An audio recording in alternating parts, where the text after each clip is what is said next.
Good evening. Welcome to tonight's P and Z meeting, Wednesday, January 28th, 2026.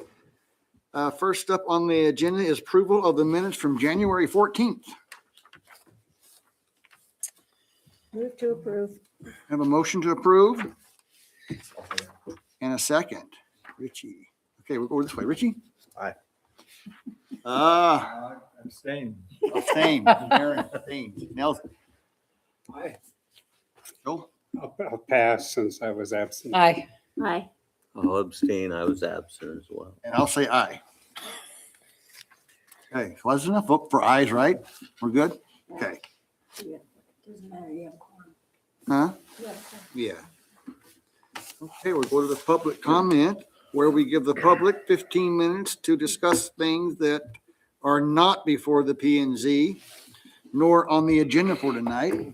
And all we see is Nels out there that will come up here in a minute, so we'll pass that, let it go. But just to let you know, we do have this time for the public if you want to speak or if you want to come down and talk to us. Challenges of creating an ADU, zoning and finance. For Nels Peterson to discuss.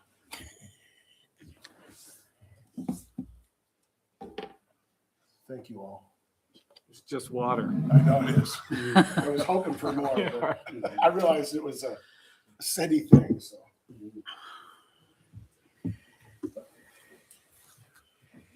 Last time I was here, I was flogging this book at you. I'm going to flog it some more.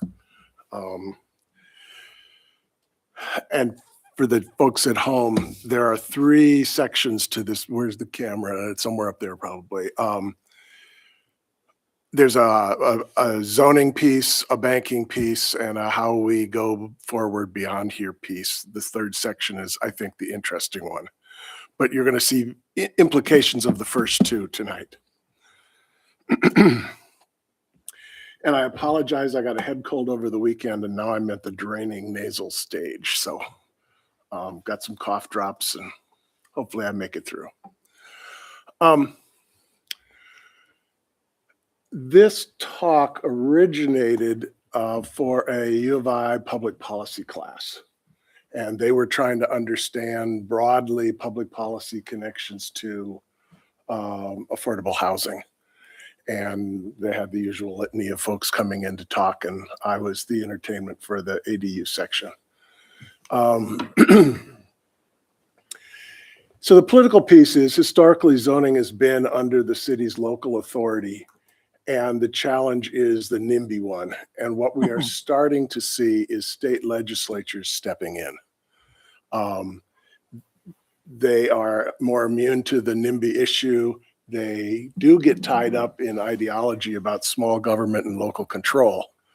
But blue state legislatures, California, Oregon, and Washington, have been imposing zoning changes on jurisdictions.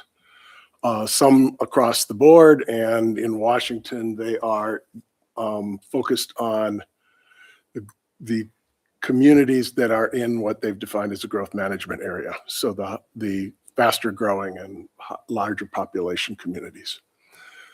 And they're just trying to break through some of the things that are perceived as barriers to getting more housing and denser housing.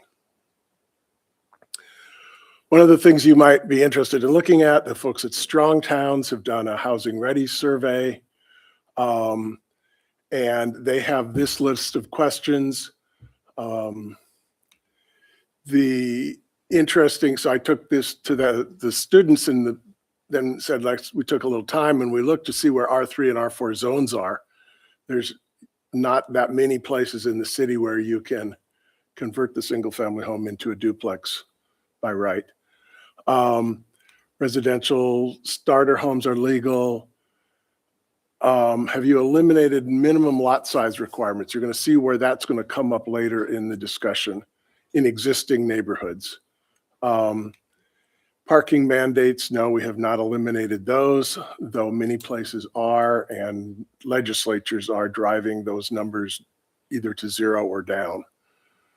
A lot of people seem hung up that you need to be able to do this in a day I don't think that's necessarily a requirement. Certainly but I haven't found an undue issue doing this in Moscow over the last decade. So,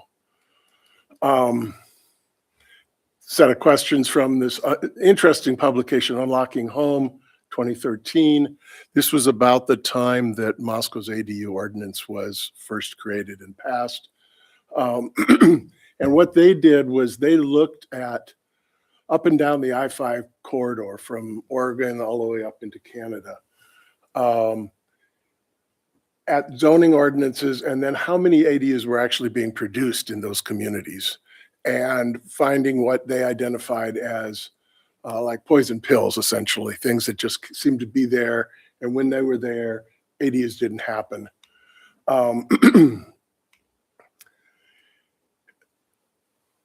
Owner occupying the ADU or living on the lot is one of the ones that they identified as a poison pill, and we have that one. And so, and some cities, restrict which zones you can do it in. Here we can do it in any residential zone. Some places have design criteria that get in the way. So anyway, this is kind of a review for the students of this landscape of issues that are on the zoning side of getting in the way. And then Mark Hitate from WaFd Bank participated by Zoom in that one. He will not be here with you tonight. So I will now start being Mark to talk about this from the money side, and start from the idea of the 3 C's of credit. You need the credit, your credit score and your ability to pay, your capacity to pay, that is your income, and whatever you have for collateral. In order for a bank, the bank is going to think about those 3 things. You should have seen the students scribbling down. Oh, this is how this works. Why I can't get a car loan. So let's start. I want to create an ADU on my lot. And I'm going to finance it with a home equity line of credit. Do I have enough income to do that? And while the rent may eventually pay for it, not during the construction phase, and not so the loan is going to be originated when there is no income from that property. And then is there enough equity in the house to get a home equity line of credit that's big enough to do the job I need to do? So here I think this is optimistic, but the ADU is 600 square feet, and it's going to cost $120,000. The land is free, of course, because it's my lot, but I don't think you can do it at $200 a square foot. No, I agree. But if you want to change that number, you'll see that it makes all the other numbers get harder. When did you do this lecture on campus? Early November. Yeah. So it's a now lecture. It's recent, yes, right. The numbers are, Mark wanted to make the numbers for west side of Washington, and those were so eye-popping that we made some smaller numbers for this side. So other consideration for the homeowner is, of course, as you're doing this, your home is at risk of foreclosure. So that's one way you might approach it, with some challenges.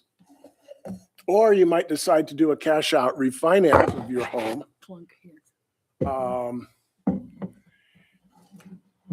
And that means you're going to end up with a bigger mortgage. Do you have enough income at the new interest rate? Because a lot of people right now may have a mortgage at a more favorable interest rate, though it was 5.75 today when I looked for it at Idaho Housing and Finance. So it's gotten better. Historically, that's good. Yeah. Yeah, right. But we still are sort of thinking it should be 3. And if you have a 3, you're not going to refinance to 5.75. Right. So is there enough value in the house? That is a collateral kind of question. And then the bottom point, if you've got a really low interest rate, you're not really going to be inclined to refinance. So can you get a home equity loan? If you have the 3%, can you get a home equity loan at the same? Not at 3. No, it'll be at Oh, whatever they prime plus one or whatever they want to do with. They won't expand your mortgage's rate. So you have to get a second mortgage, which is then at the new prevailing rate. Okay.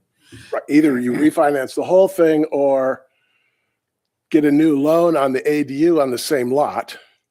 Now here becomes an interesting thing. One of the Right. lenders is going to have to be in position behind the other Right. lender.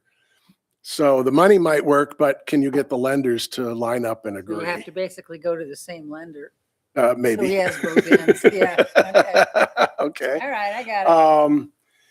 Is there enough value in the house during all this to cover the, the construction? And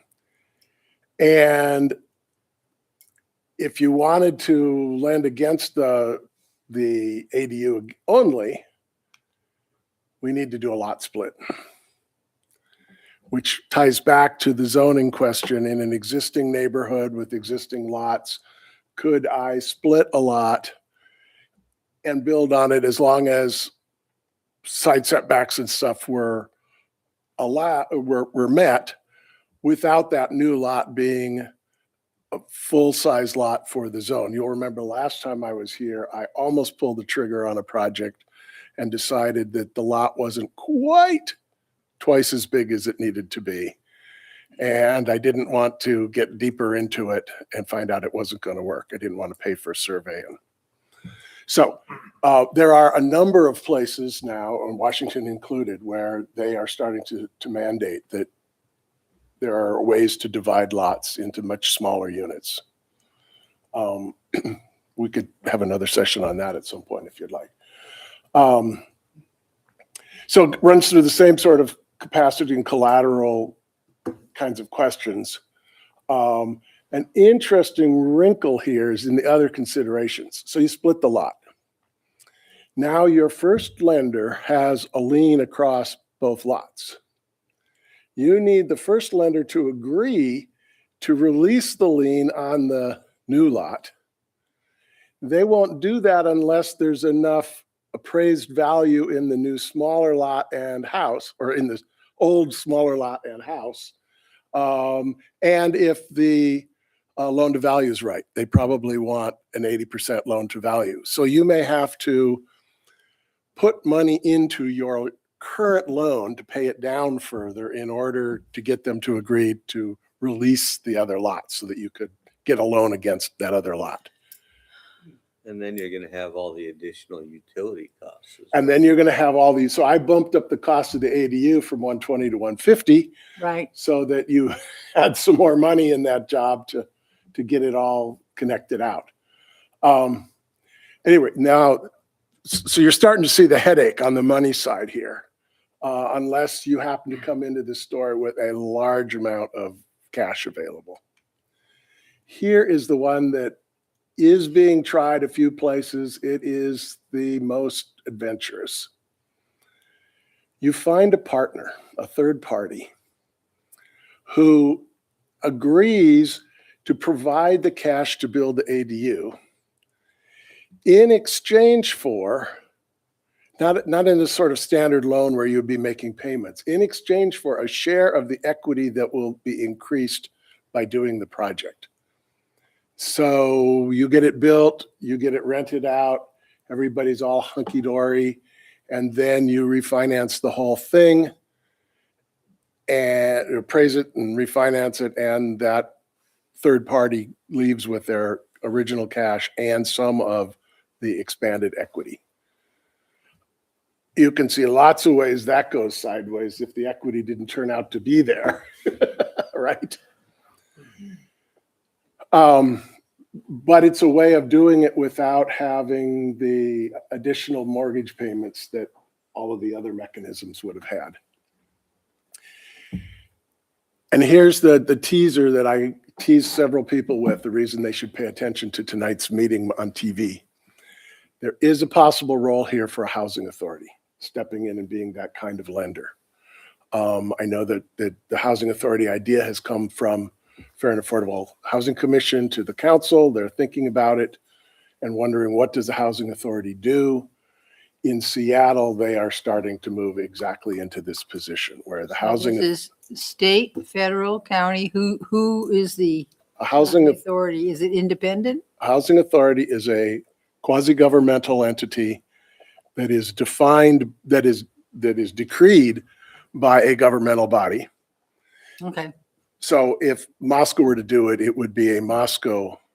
If Latah County had done it, it would be Latah County. okay. You can do them at, the state does it, could say, oh, we're going to roll these 3 counties together Okay. and do it for that. Once created, it's an independent body. It's not elected, it's appointed, it's self-appointing, or it can be appointed by the contribution from the governing organization that set it up. It has borrowing capability. In Washington, it has taxing capability. In Idaho, it does not. But it could do lending in ways that banks can't do lending.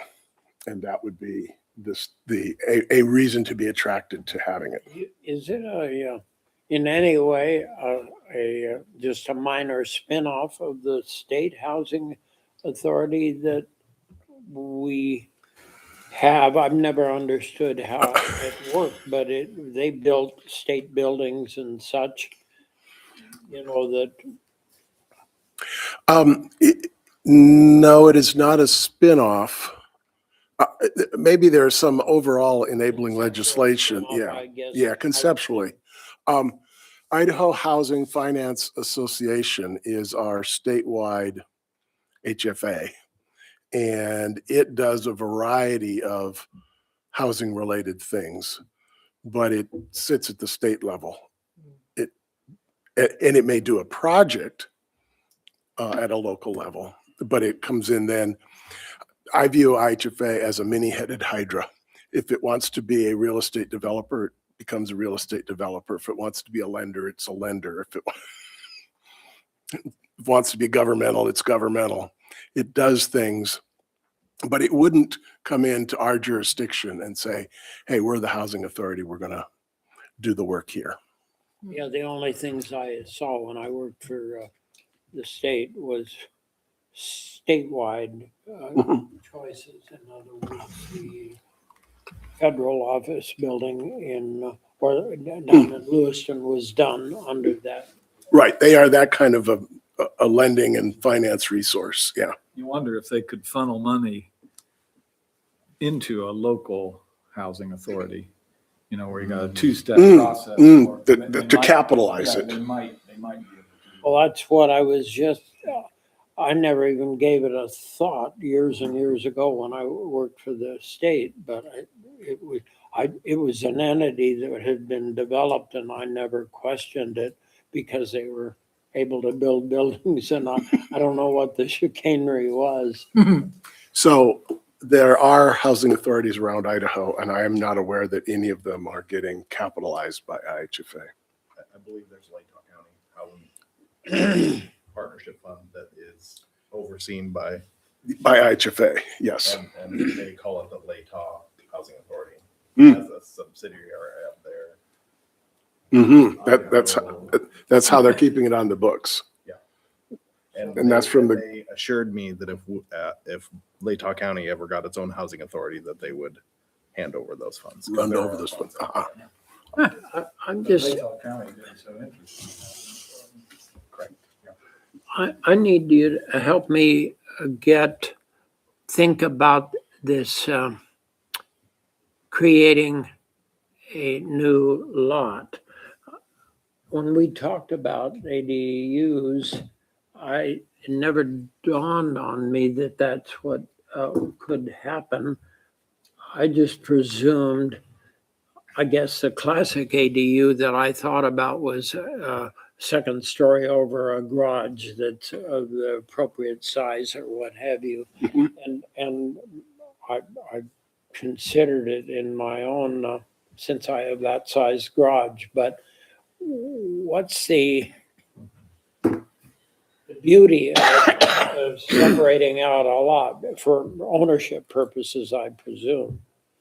I don't get it. In other words, why do you even take that step? I thought an ADU was just something that somebody did on their own lot. That is the way it originally was defined. If you don't need to borrow money, I guess it's not a problem. Right, so Oh, you mean accessory dwelling unit, getting the lot assists in the leverage to be able to get a loan. with various other entanglements, yes, you might find that it's a better strategy. And once developed, you could sell off that lot and build. It's really just a tiny house. I don't like that word tiny. Yeah, A small house yeah, on a small lot. right. The effect for the city, of course, is to have gotten one more dwelling unit and to have increased the tax base on that street by that much, and not to have incurred any new utility costs effectively, right? The sewer was there in the street, and there's a marginal cost to the sewer plant to have another unit on it, but not a lot. So it's a strategy for density. ADU is a strategy for density, and this is saying maybe with some financing thinking, you would split off and make a separate lot. So don't call it an ADU, call it a carriage house, But to like they've done so many places. in Moscow town. codes, it would have to be. That lot would billed have to as an meet, AD It'd have to be split off. It'd have to be a separate application for a split afterwards, or we're not building an ADU. And Mike, how many lots could you get an ADU as a separate lot on existing homes? There's probably very few, isn't there? Yeah, I mean, especially around the core of the Setbacks. city. Yeah, I mean, even in like R4, it's a 50-foot minimum width. So you have to have, what's the problem with a lot of these is that they're internal lots and you have the street and then the ADU is constructed behind, maybe up against an alley. And in Moscow, you have to have, for every lot, there has to be a certain amount of street frontage adjacent to a public street. So you An can't. alley you doesn't can't just count. have a landlocked parcel at the rear of your property. So, flag lots, you see quite a few of those in older areas of town. That's a way to, a lot of our lots are fairly deep. They have a pretty substantial depth. And so there's a lot of lot area there, but a lot of it's behind the existing house. And in those circumstances, they'll do a flag pole to a flag lot at the rear in order to be able to divide it if you have a lot large enough and there's enough width on your, beside your house in order to achieve 20-foot minimum. Seems like it'd be a very small percentage of lots in Moscow. Well, we're a small I'd say it town. is, yeah. That would But be- Kenneth Street's one of them. I know Yep. that they have quite a few. there's several along there. I tried to buy one on 7th, just across Blaine. Backs up to the funeral parlor and stuff. There's some pretty large lot. There are, on the other side of 6, but also on Hayes, just near 6th, there's a series of houses right there that are very deep. Mhm. And, it looks like a normal lot, and then it goes back an extra 70, 80 feet back in. They were just these odd lots. And that happened on the south side of 6th in a lot of places, just because farms got broken up in strange ways. I So, don't know, right. your lot's probably just a pretty typical one, huh? But, Well, technically, mine is 2 lots. Mm. yeah. One of them's just a garden, so. Yeah, well, guilty even in my case, I'm 1.5 lots Yeah. myself, yeah. Right. So there may not be that many opportunities in town to even use this strategy, in which case you have to go back to the other kinds of financing strategies, each with its own headache. But what was interesting to me in meeting Mark Hatate at a conference and starting to work through what became this conversation was to realize how much finance could get in the way of getting an additional unit built, even if zoning wasn't in the way. So it was eye-opening for me to say there's two parts to this puzzle. There's zoning and there's money. I just thought, well, I was looking at a garage that's not connected to the house, but close. And I just naively thought I could just go get steal money from the house and build the thing, though. The costs, I've probably always lied to myself. All the projects that I've done on home equity have always been at least 100% larger. It would be, so those are wounds that you just carry.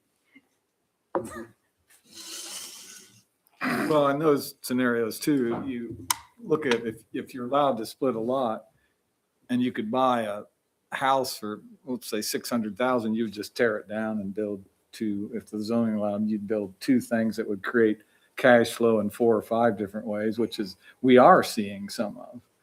So they're skipping the little house idea and saying, well, if the city allows us to do this, we're going to push it a step farther, or things that we didn't intend, because the economics are there for that.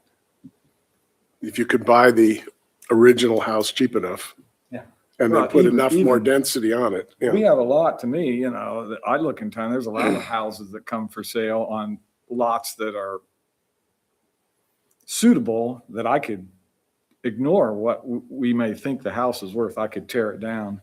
And if restrictions were less and put on 2 structures and actually make it cash flow, I could make it look like it would cash flow.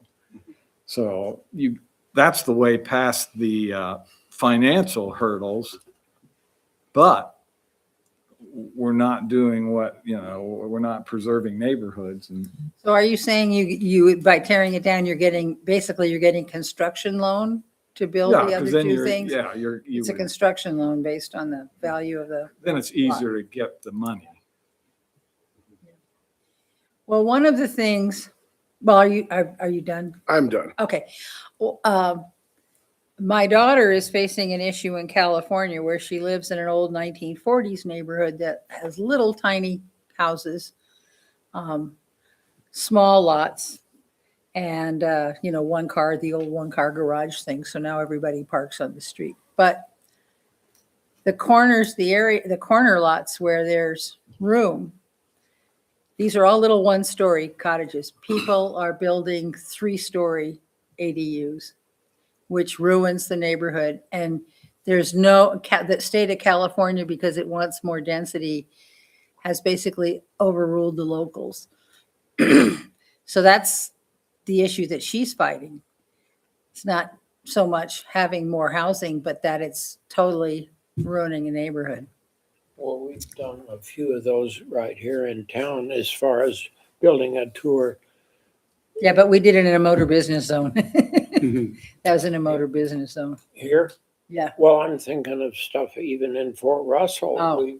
We've got a couple of examples that we could go look at, and where you just take your backyard and just fill it up with stuff. Yeah, but I mean, is it that much higher? Does it totally overpower the house? At least there are a few, and Yeah. especially over, again, south of 6th, there's several that have been built, and they're pretty obvious when you take these little 1 or 1.5 story bungalows and then do a 2-story with the roof. Well, I wasn't really thinking 2 shows up. stories. I was I thinking think taller ones than near that. your house.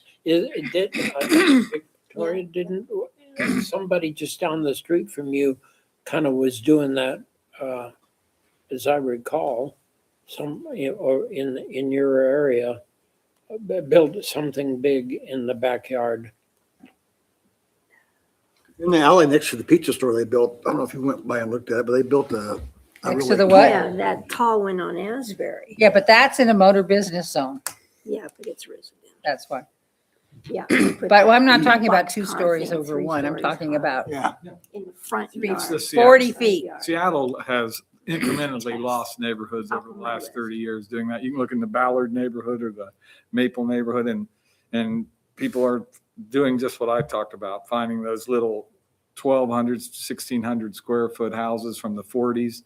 And Seattle's allowing them to tear them down, sometimes 2 of them, and put a 4 or 6 story condominium. Some are for rent, some are for sale, but they And then the creep little through. houses next door are, And then they become depreciated, and so they eventually sell because they creep through neighborhoods, and it's been successful there because they've kept some parking requirements and then created one-way streets. So they've done it in a more holistic way than some places, but those old, quaint, working class neighborhoods have been disappearing in Seattle and will continue.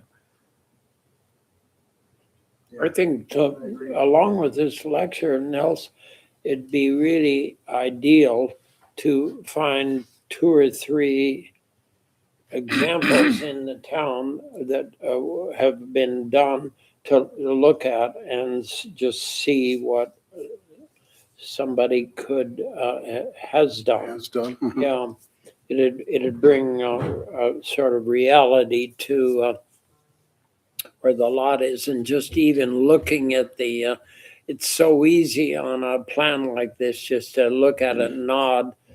But then the thing that Sue is talking about, the extra story that is going to overlord. one everything doesn't is bother me. different. But we should find a good example. So, Find a good example.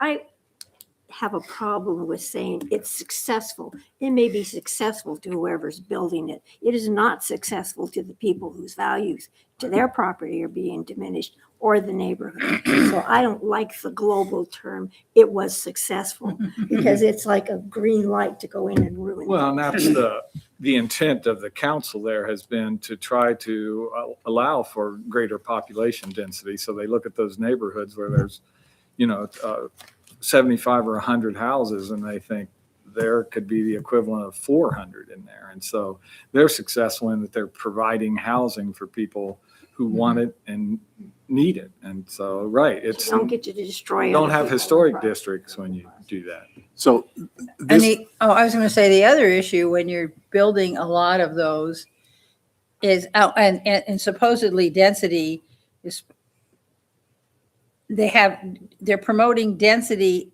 under the guise of affordable housing, but the stuff they build is not affordable for what they replace.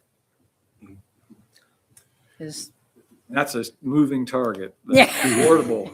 Yeah. If it's truly affordable, even Seattle has even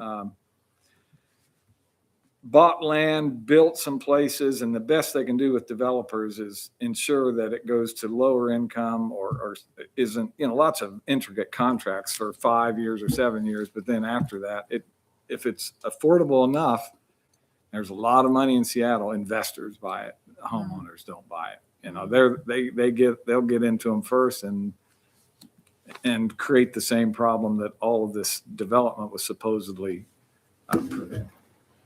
so this book suggests that no neighborhood should experience radical change, but no neighborhood should be exempt from change. Right.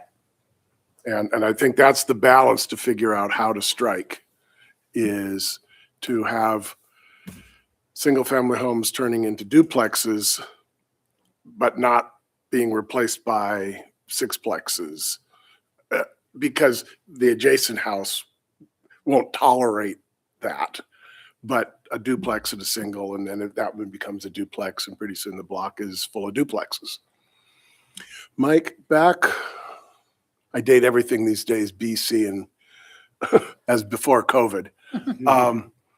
There was a little publication that the city did, which was examples of density in town, a little color, 12-page brochure.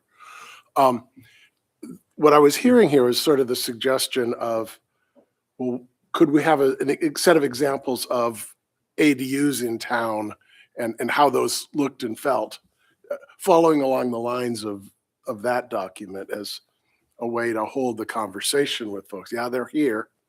You may not have recognized them. They're tucked in and they're this and they're that. And some are maybe more aesthetically successful in their neighborhoods than others. And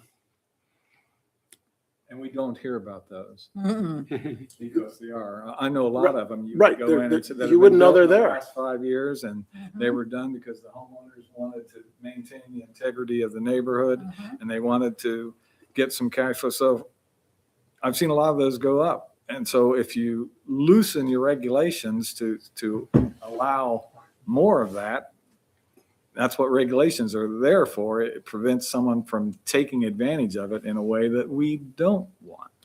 But I would, I'm just guessing, but there's been more of those done in a acceptable way than we realize because we focus on the ones that are unacceptable. We notice them. Yeah, and at some point in time, probably before COVID, when we were first tracking, I think the ADU ordinance was just 2015. And then we amended it in 2019, but I had gone through kind of all the ones that we've gone with, had been permitted up to that point, and just the number of them. And it was pretty low. But over the last, I'd say 2-3 years, I mean, we've had a fairly substantial amount constructed. And I could be a future topic. I could come back and give you some numbers over the last, pretty much ever since 2015 and see where we've come. But yeah, I mean, they've been really popular, I'd say, over the last 2-3 years, especially.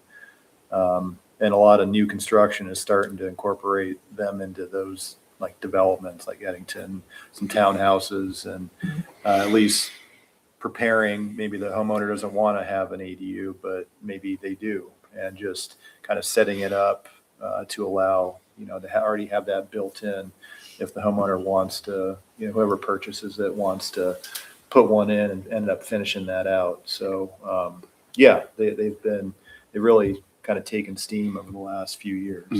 Well, one thing that'd be interesting, and this would be good for Virginia, is really to know how many places we think have the potential for that, even assuming all of them are going to be done in a way that we consider tasteful and useful and all that. Are there really enough possibilities out there to go into changing ordinances and going through the work of allowing that when we have, what is recognized as a real backlog of need? And are we going to satisfy it in any significant way with that?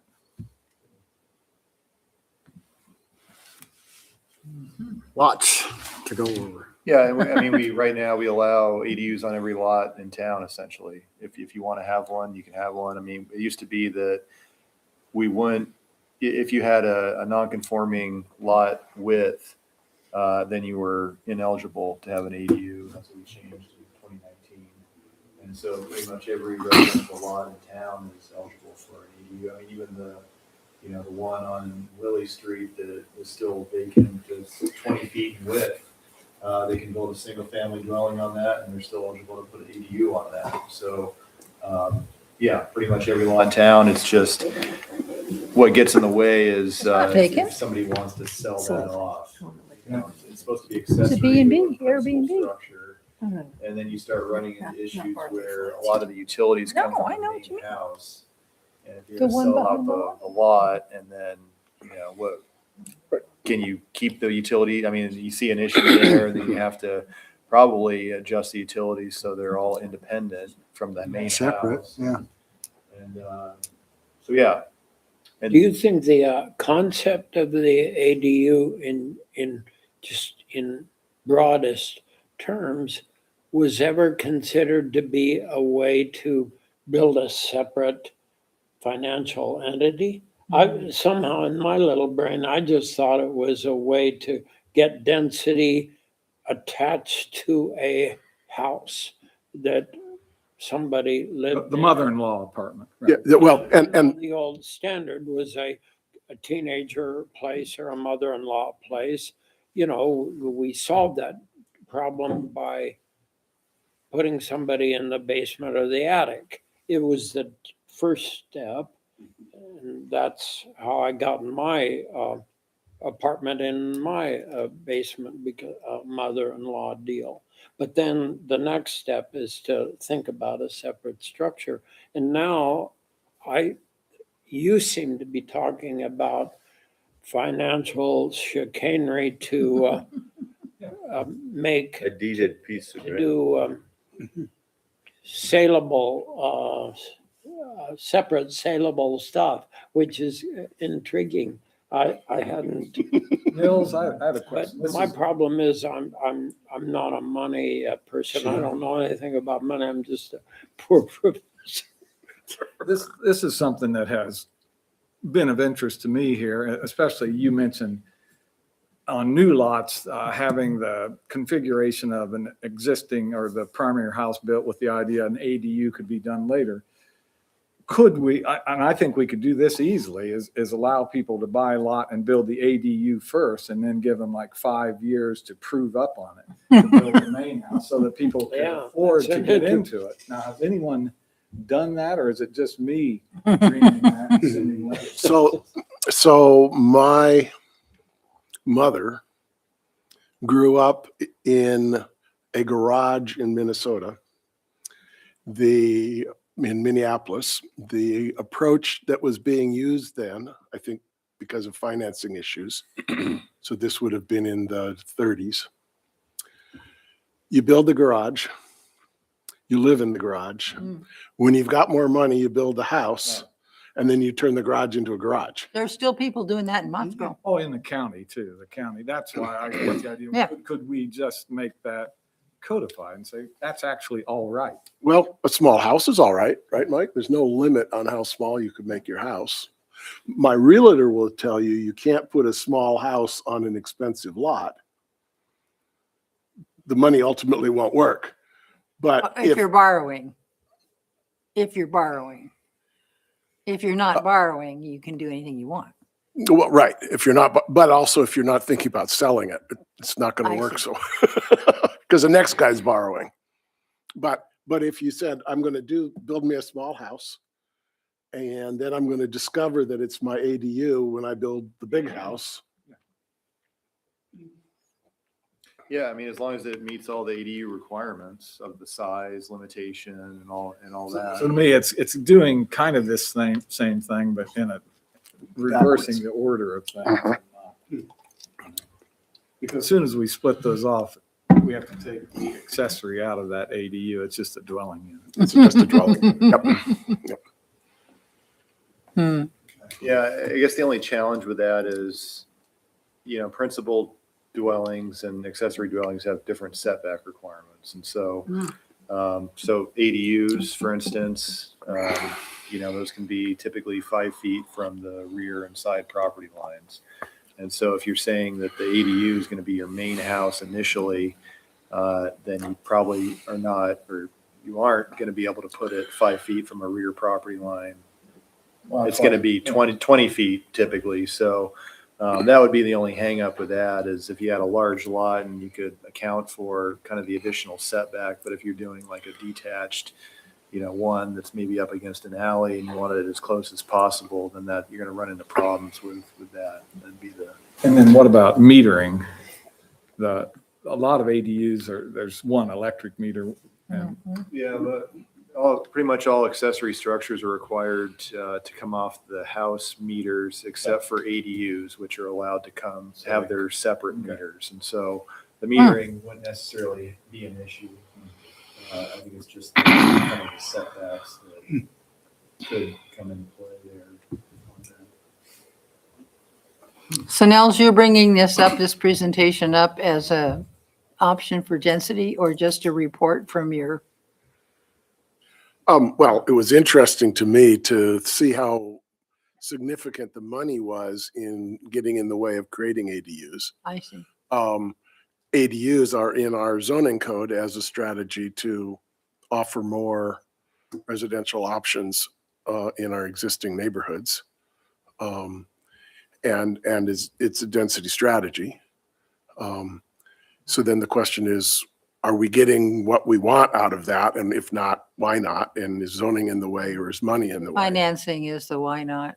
And It seems then that doctors and people with money can do ADUs and people like Yes. him that can build, that consider themselves a builder person can do an ADU because you're not looking at the 150,000. You're gonna buy the material and start working on it. And I mean, you can see that happening, but then all the people in the middle, all the normal people in the middle can't possibly do it because they don't either have the money or the time to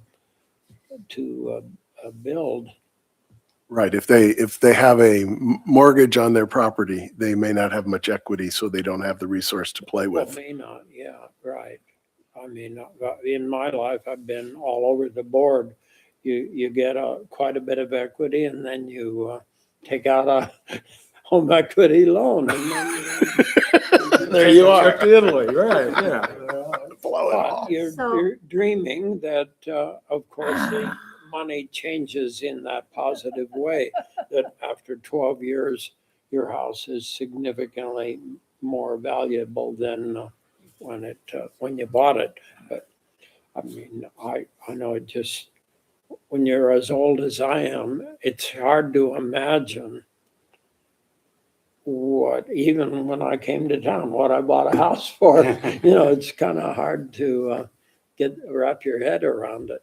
So, Amazing, yeah. so what about, because I wasn't on P and Z when you guys started with the ADUs. I think I was on during the revamp, whatever you want to call it.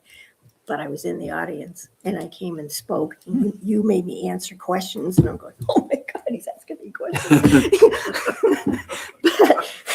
But the focus a lot, and Fort Russell was brought up, was people wanted to take their carriage houses or their garages Sure. and turn them ADUs. Right. So you're not building a new structure. You already have a structure. A garage You're or a carriage house. remodeling the carriage house or the garage. So you should be saving some money here somewhere. You're not having to build the whole thing. If you've got a toilet already in your garage and, I mean, maybe, but there may be a number of challenges that even though it looks like there's something there, it may not be that valuable for the next goal. Garage is basically a box, but it's also built aesthetic and it's also already on site as a structure. It's not shoving a 3-story boxcar into the front and side yard of a old house, which is the one we talk about. And, so you're not totally ruining the Yeah, neighborhood. They fit in very nicely. That's the way That's the way I think of it. I pictured it that way myself, though you worry that a garage done many years ago may not have the footings that you really That's want. true. Yeah, I've talked to people, and this is just anecdotal, probably 5 or 6 times over the past 20 years that came to me with that idea. And I say, well, the best way to do this, because I'd work out some numbers for them and say, you're looking at the construction of a 40 or 50 year. I said, really, the best way to do this is bulldoze this thing. And it's the cheapest way to do it. So, and I wasn't trying to not get business, although I usually didn't get a call back after. But that's the reality of it. It's not the cheapest way to create an accessory. There's There's a solution, There's yeah. an ADU right there on the side of that hill. I've been there. So I want to thank you for allowing me to come and speak again. Yeah. Oh, yeah, it's always good. Come and stir Fascinating. you up a little bit. You thanks for might coming. want to come back and talk about your little development as you get yet another house being built, as the things you've learned, I suppose, because you've talked about it a couple of years ago, at least maybe 3 years. I don't know. over there on Palouse Drive, what the students are doing, but Two more lots there. There are 2 more lots committed to the U of I, yeah. I take it they'll be doing another one this summer again. Unfortunately, no. No, They've taken a pause. I think appropriately, they're making an effort to institutionalize it as a program. And it was put together with some somewhat ad hoc pieces, but it worked. But that's not the long-range sustainable it only thing. worked because you busted your try and make That, it. that may not be part of what they perceived as not sustainable. Behind is already busted. At any rate, so the university decided to take this year off while it is getting itself organized to do it in what it believes will be a more sustainable way. Yeah. But the big takeaway I get from this is, as with any creative ideas for housing alternatives and density, is the money issue is almost something that gets in the way or has to be facilitated, before we dream up all, because we can come up with a lot of ideas for building stuff, but they're also going to have to be available to the, as Nels would say, the average person. Yeah, Go ahead. one of the issues that, as you think about unique approaches, is how valuable it is, even though it might be a good thing, even like these little houses that he was involved with, we ask ourselves, it's a fun project to do, and a lot of people get benefit out of it, but as a solving our housing shortage in the state of Idaho, that it's kind of a feeble motion in that direction, in the sense that you're really trying to solve housing a lot of people inexpensively, and it's almost impossible to, it's almost impossible to do. Although that does shift the idea, and your place to do that, if you go through them wonderfully, shifts the idea in someone's head of what is adequate housing, or what performs well enough to be housing. Because we're all steeped in our own beliefs that may not be useful 20 years from now for saying what is adequate, functional, and livable in a house and a neighborhood. All right, anyone got anything else? Well, thanks for coming. Thanks for your time. It was informative. I loved it. Good stuff. Okay, we'll move on. Fiscal year 2027 commission budget. Yeah, this is a laundromat, yeah. Looks like we have $500, I read somewhere. Good to me.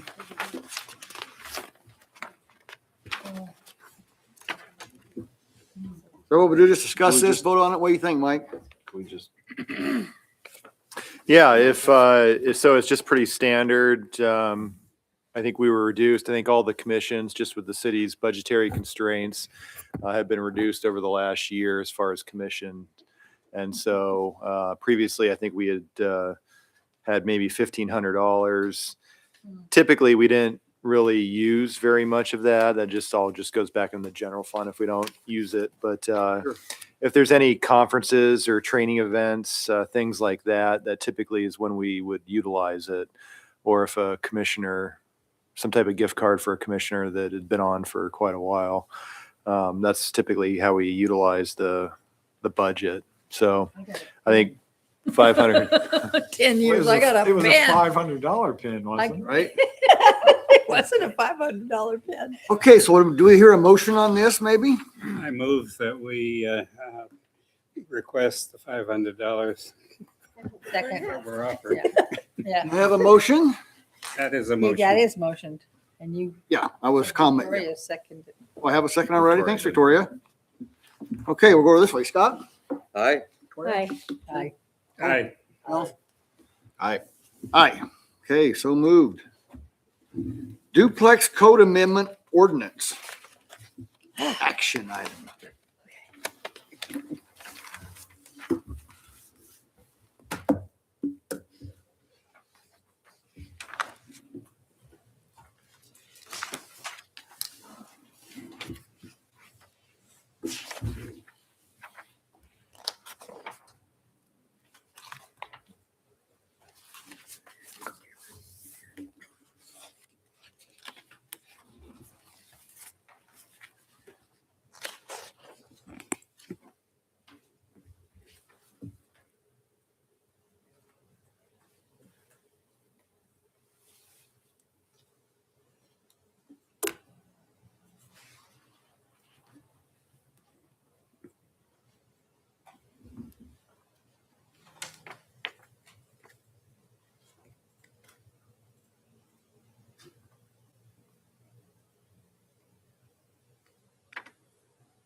Thank you. So this is just continuing our ongoing discussion. I think the last two meetings, we discussed kind of the issues with some of the duplexes that have been proposed and constructed over the last few years, resembling multifamily dwellings.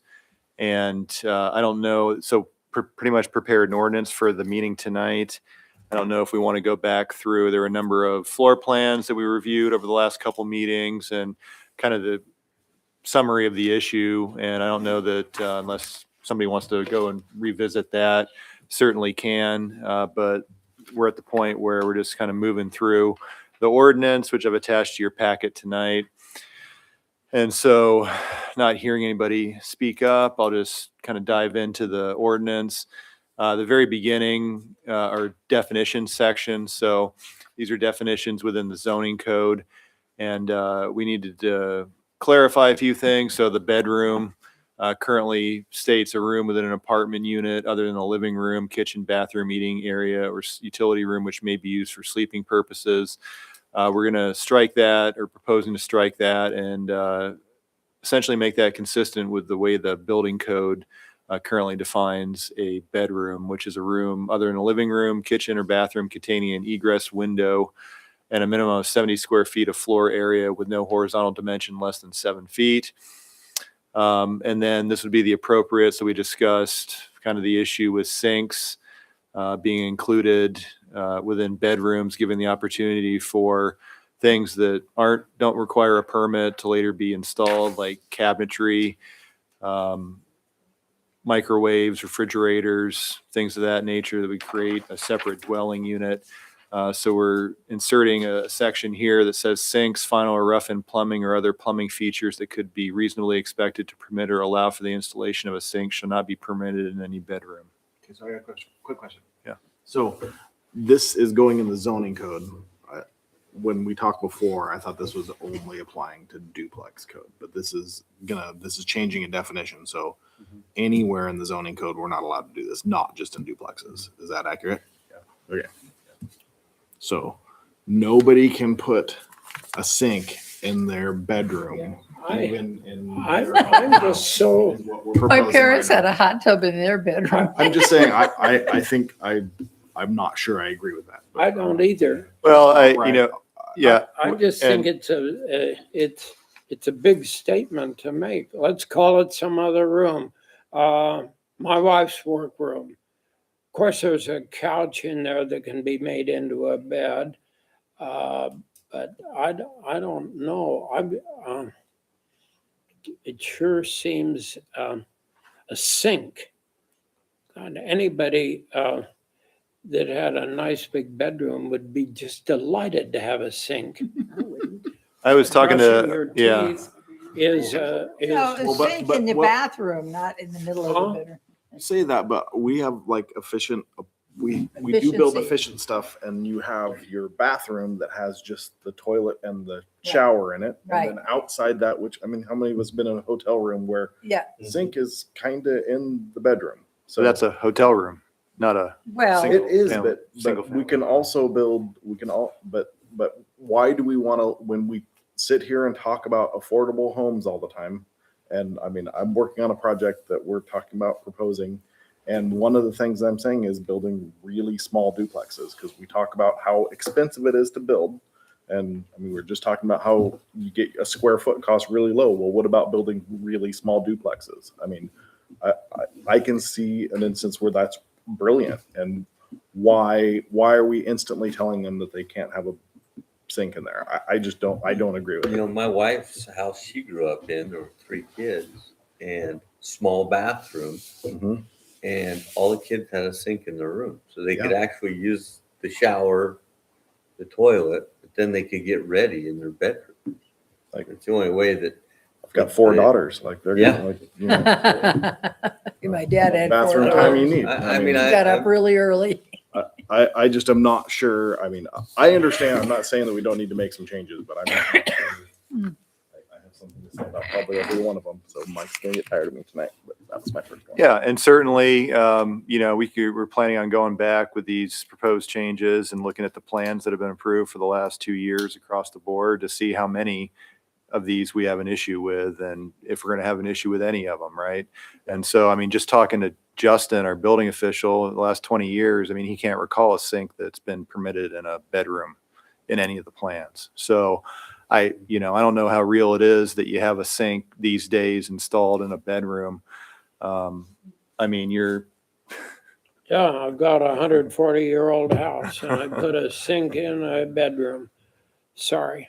And it works and people Well, love it. it wasn't meant to be a bedroom, was it?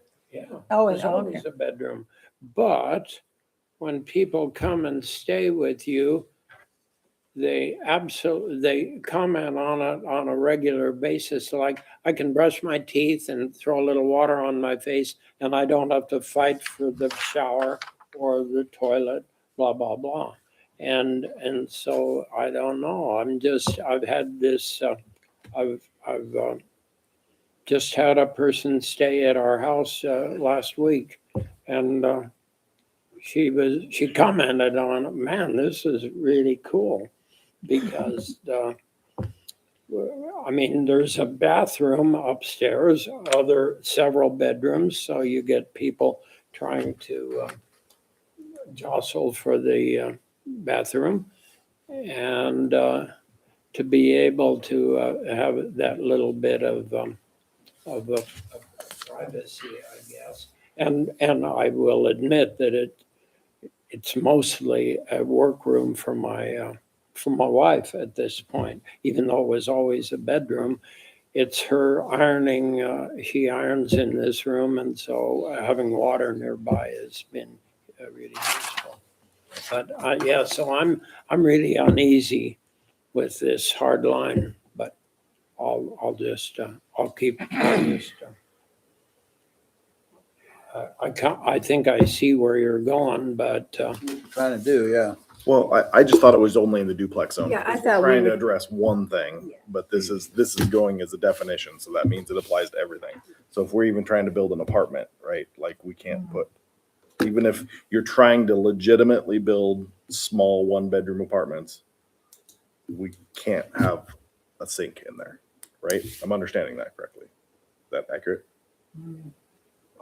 like a studio apartment. Yeah.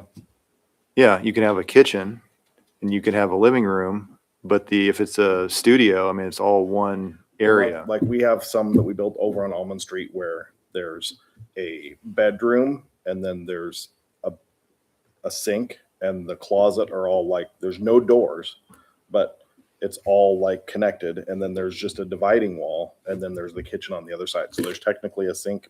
I would say it's in the bedroom, but You're entitled to one kitchen per unit. I mean, the kitchen has a sink in it. okay.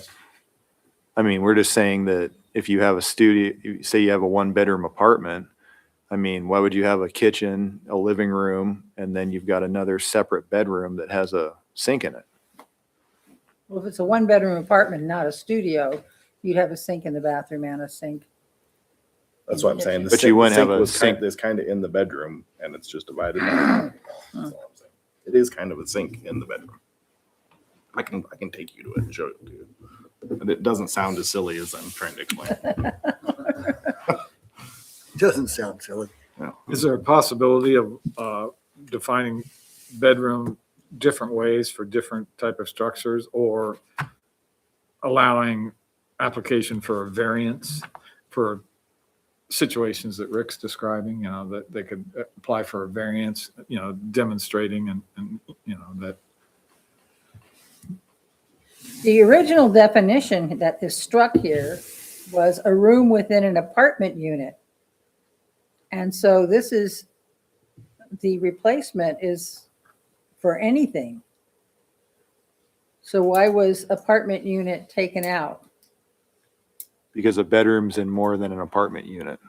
It's in a single family, it's in a two family, it's in a multifamily, it's in a townhouse.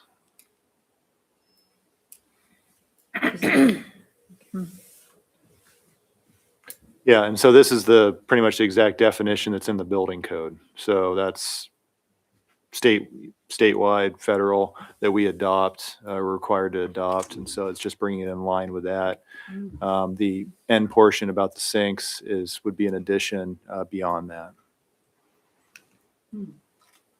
So the sink part is in the state code? It's not, no. Oh, No. And then moving on to single-family dwelling. So we'd make some changes here. So two-family dwelling defines number of kitchens contained. So we would just say a detached building or manufactured home containing one kitchen designed for and occupied exclusively by one family.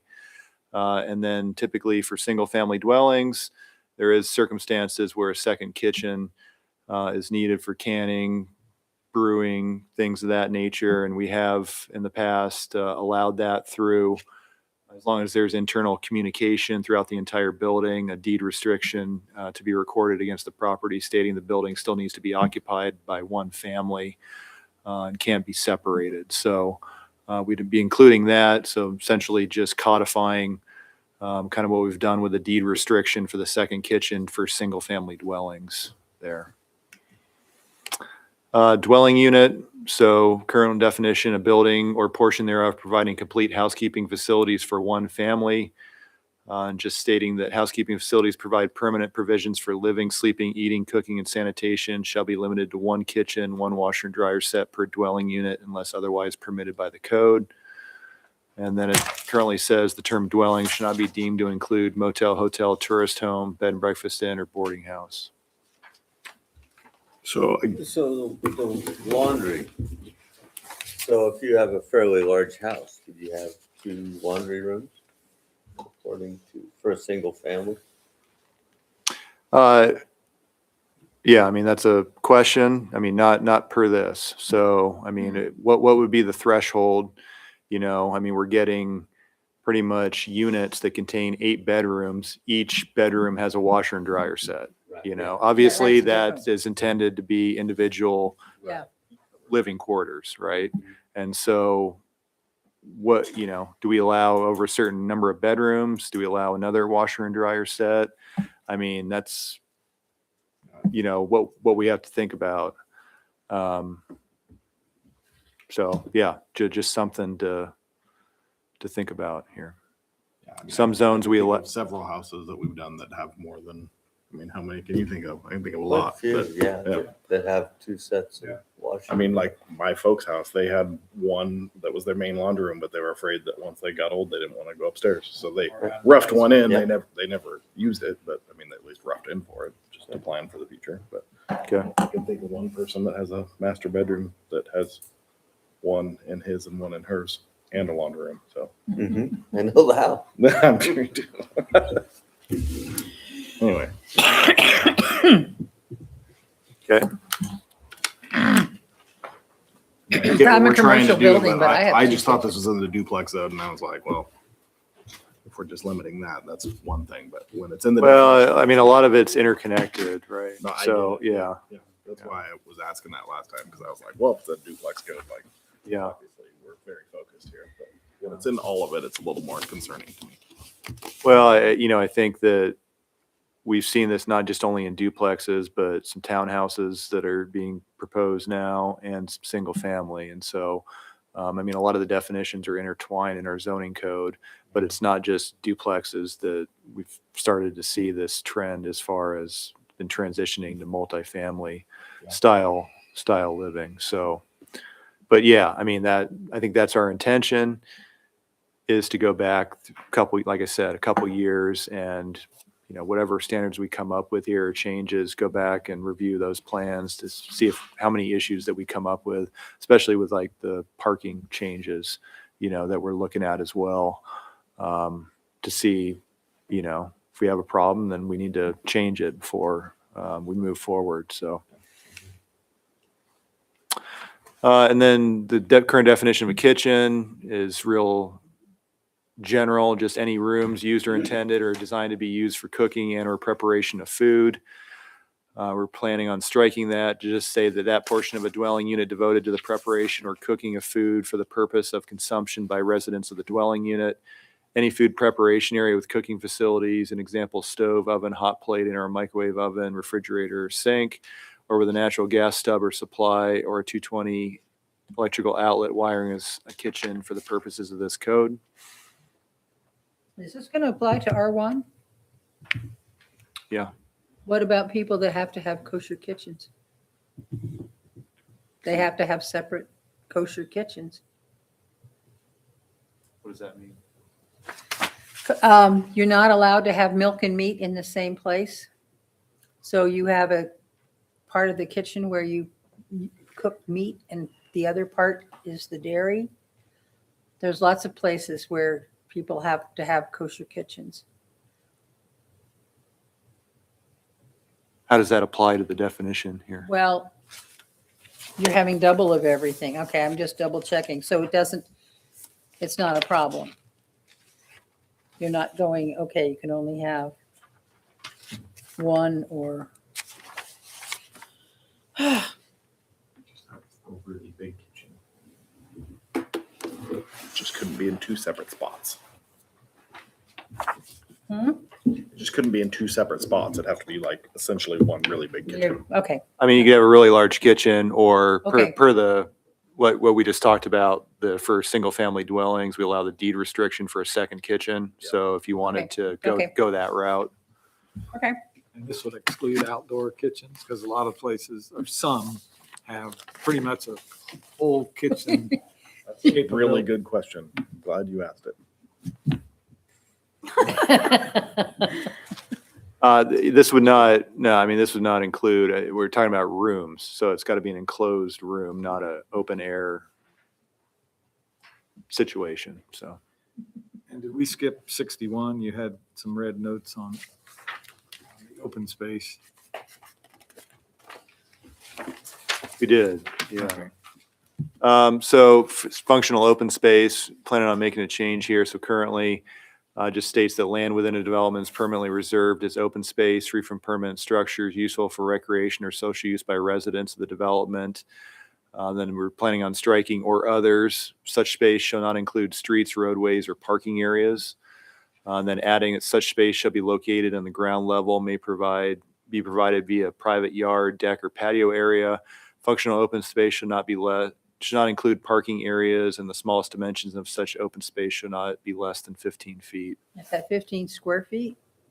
No, it's 15. Dimension, it'll be a smallest dimension, so not the square feet, no. Smallest dimension. The square feet is determined here, so in the bulk and placements table. So currently for R4 through RO, neighborhood business, and then some general business, motor business, you have a requirement for open space, and it's 400 square feet per lot. Mike, how's that work if like the garage is on the ground level, but the actual living is on the second story? If we're requiring it to be on the ground level, there might not be that space, but I'm just thinking like some of those lots on public that are Tiered. yes, tiered lots parked below, but all the living in the actual lot space is on the second story. So, There's still the open space on the like the Talking second about- floor. And it's outside, I mean, open space, so. right. Well, usually it's just grade. I guess we'd say, I don't know if that would clarify to say grade instead of ground level. Yeah. I mean, that's the Yeah, yeah, intention. I is- see what you're saying. That's the Yeah, yeah. intention is Yeah. on grade, not necessarily the, I think grade would Not a be better rooftop or than something. grade. I see what you're saying. I misunderstood what you're saying. But if it's a duplex, right? So there's 2 dwelling units, and we're talking about 100. We need 150 square feet, right? You need 225, the smallest dimension is 15. so it's, minimum 400 square feet per lot or as required below, whichever is greater. So, yeah, it just depends. I mean, usually it's just 400, but it can be more. Depending upon larger apartment complexes, then you get into larger, larger requirements. I was just trying to apply it to R3 where we weren't applying it before. I'm stuck on the duplex. My mind goes that way. Good. And then we move on to parking lot, kind of design requirements in the parking lot section. We have a section that states that parking lots and spaces shall be designed that their use will not require backing, movements, or other maneuvering within a street right of way. Parking spaces provided for single-family or two-family dwellings are exempt from this requirement unless the street being accessed is a designated arterial street. And we're planning on adding, or there is more than one detached single-family or two-family dwelling upon a single lot. And this is mainly just because once you get more than one of those dwellings on a lot, it functions similarly to a multifamily development. And so we would just be treating it as such. So one quick question. So when it talks about within a street right away, you can't back onto a street right away. Does that include alleys or that does not? Okay. Yeah, so you'd be able to back. Back into an Yeah, alley. even multifamily, we still allow you backing into an alley right away. Another section of the parking requirements, parking lots and spaces shall be designed such that vehicle should not be required to cross another parking space to gain access. This is tandem parking to a required parking space, except for parking spaces serving single-family, two-family, twin home, and townhouse dwellings. Then we'd plan on adding parking serving more than one detached single-family or two-family dwelling upon a single lot shall not be permitted to be tandem except as provided below. This is kind of our multifamily, current multifamily requirement as far as tandem parking, which is not permitted multifamily except that when there's tandem spaces and there's a garage incorporated in that. So, I mean, that's about the only design that we allow tandem configuration. So we would just be adding multiple single and two-family dwellings on a single lot to the multifamily requirement here for tandem parking.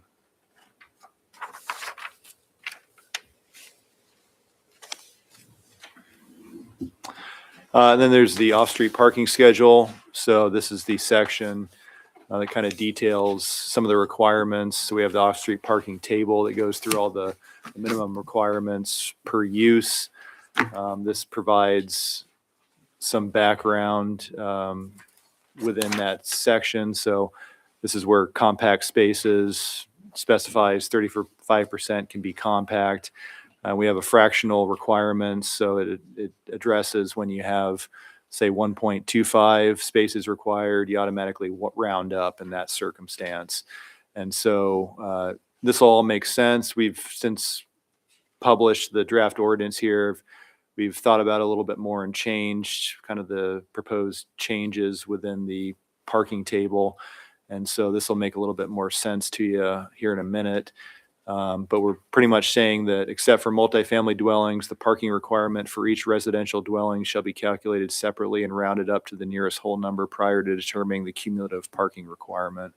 So typically for like multifamily, we would just add up all the number of units and all those fractions. And then at the very end, we would round that up.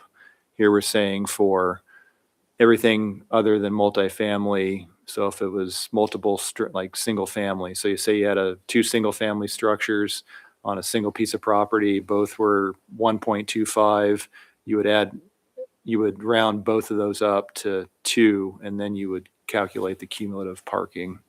And that'll make a little bit more sense here in a second, but, and then we're planning on adding a bedroom calculation. So any separate room which has an egress window or door and has a minimum of 70 square feet of floor area, has no horizontal dimension less than 7 feet, which could be legally used as a sleeping room, regardless of whether such room is labeled den, study, office, or similar, should be counted as a bedroom for the purpose of the parking calculations.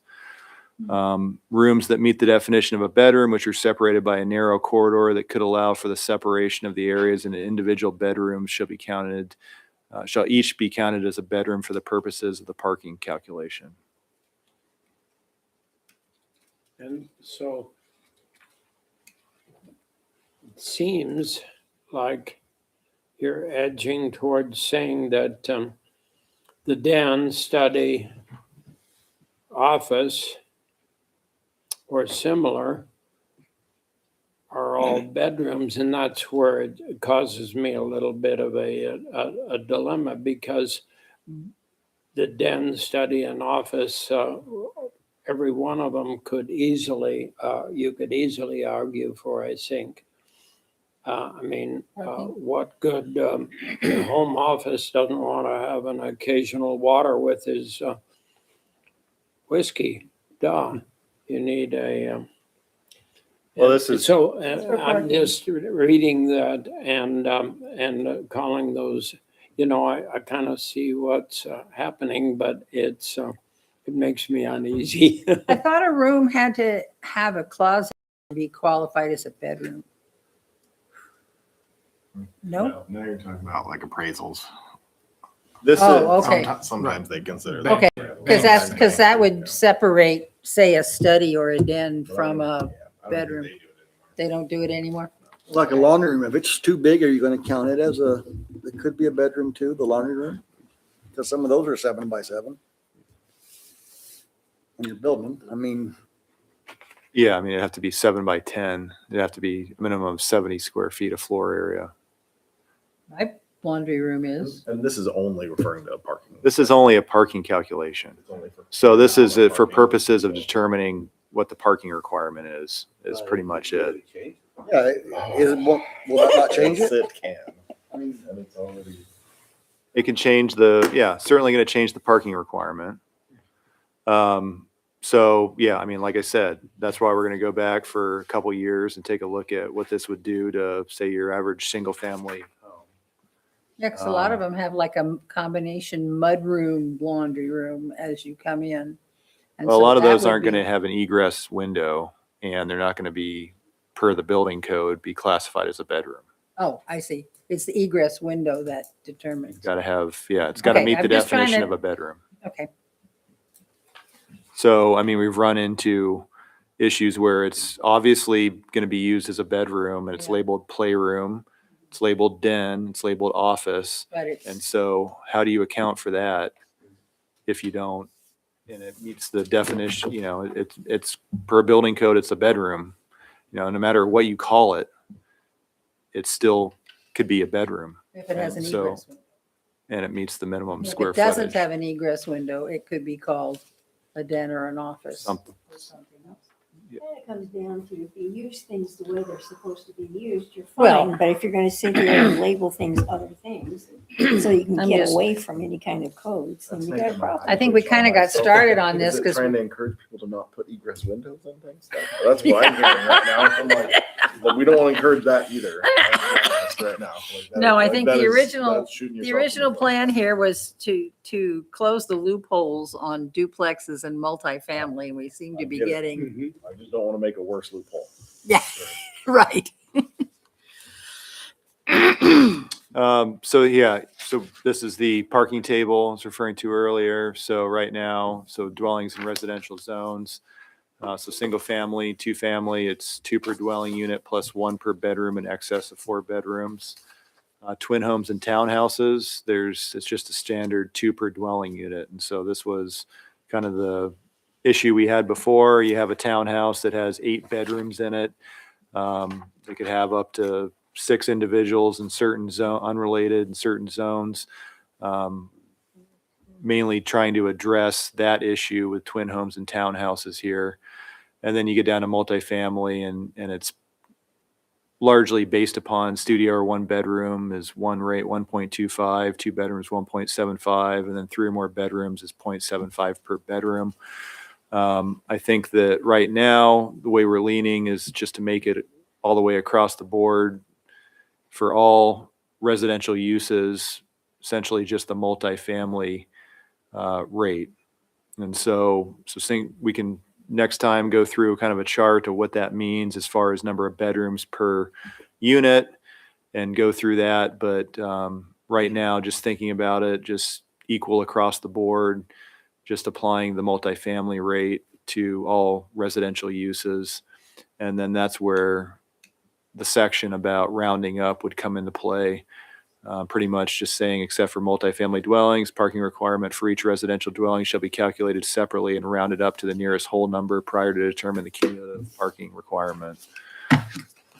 So in this instance, so studio or one bedroom, so this would be a single family dwelling, it'd be 2 parking spaces, 2 bedroom, single family dwelling would be 2 parking spaces, and then 3 or more bedrooms. You'd start to get into essentially 3 parking spaces. 4 bedrooms would be 4 parking spaces. So I can't build any of the rest. So you get you get a 3-bedroom, 2-bath house with a 2-car garage, and you're saying you need 3 parking spaces? Say that again? Okay, you take a typical 3-bedroom, 2-bath house, and it has a 2-car, double-car garage. So you're saying it needs 3 parking spaces, more than just the double-car garage, because it's 2? Well, you have 2 spaces in your driveway. Oh, you're counting Right. the driveway. Yeah. That makes a sort of tandem. This is not enclosed garage. I see. So it's just a 9x20 parking space. You have a 2-car garage and you've got a 2-car driveway typically. The whole issue of density and our Western style of life, comes, it attacks one another in ways that you don't easily perceive. Yeah. And So I like really like if we take the example of what I'm building right now with a townhouse with an attached ADU, it has a 3-bedroom with an ADU in the basement, right? So what you're saying right now is that in excess of 3 bedrooms. So I would have to do 2 per dwelling unit plus 1 per bedroom in excess. So I'd have to do 2 for the ADU plus 2 for the townhouse. No, the ADU is still 1. It's still just 1. So the ADU down at the bottom is still 1. Yeah. one for the ADU. We're trying to do these on smaller lots, and yet we're causing more space. Well, we need parking, that's for sure. Off street. Yeah, and like I said, we'll go back through pretty much all the plans, single family, 2-family, and see where we have issues with any changes like this and make sure there's no other kind of repercussions. So yeah, just pretty much what I said, additional thoughts, and then we're going to go ahead and review a lot of those projects to see if there's further implications or additional considerations with a lot of the plans. But yeah, certainly open it up to any other discussion you have. Hey, guys, anything else to add? There's a lot. So we're basically, the duplexes triggered this, but we are going to review all of it. Just want that clear because I was sitting here on the duplex page too. So, yeah.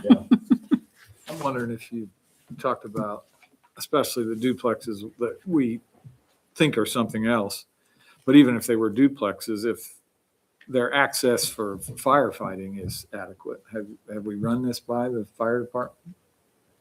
You mean the 8 bedrooms Yeah. with kind Yeah, of, because in some of them, they're so close together that there's essentially limited access only at the exterior of the property. And for fighting structural fires, it's almost like, it seems like it'd be impossible. So do we consider that in those also?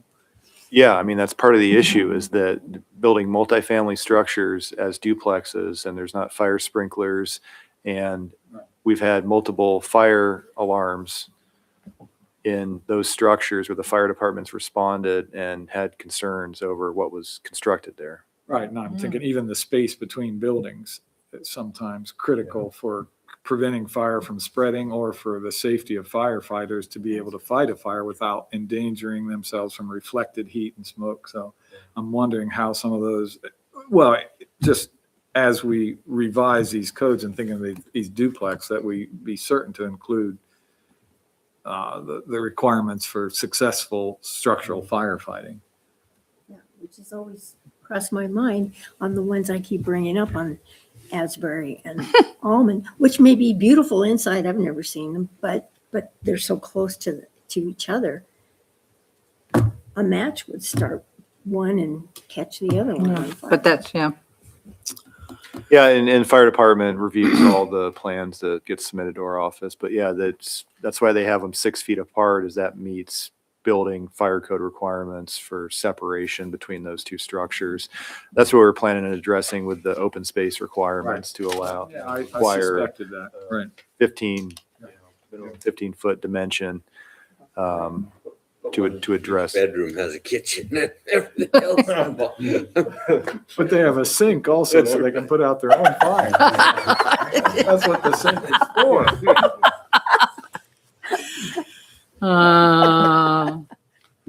One more question, and then I'll leave you alone. So when we're talking about the parking requirements, so like when you do a large townhouse subdivision, you're required to put in extra spaces. So if I can't help but like compare it to something that I'm doing, but if I built one of the bigger units that has what would now be considered 4 bedrooms, then I would have to put 3 parking spaces. And if I put an ADU in that basement, that would need 4 parking spaces. But when there's extra off-street parking required, would you allow a few of those to be built because of the extra parking that is required with the townhouse subdivision ordinance? Do you know what I'm talking about? Not the way this is currently structured. Okay. So that comes into play once you have a certain number of townhouses in a development, and that's intended to be like visitor parking. I get it, yeah. So it wouldn't be, no. All right, so you're going to review this and come back with us again after? Yeah, we're gonna, I'll bring back further research and information back to you. Hey, you guys have anything else on this? Thanks for putting a lot of work into it. Yes. Always. Gives us a lot to chew on, more than we thought. You think you're going to change one little thing and then pretty soon. All right, Joel, we'll go to you, buddy, the Transportation The Commission meeting report. Transportation Commission will be meeting next week, Thursday, I believe. We're gonna cancel that meeting, actually. It's gonna be canceled. Wow. Okay, well, that explains why I haven't seen an agenda. No agenda, huh? All right. Okay. All right, well, thank you. Any announcements, Mike?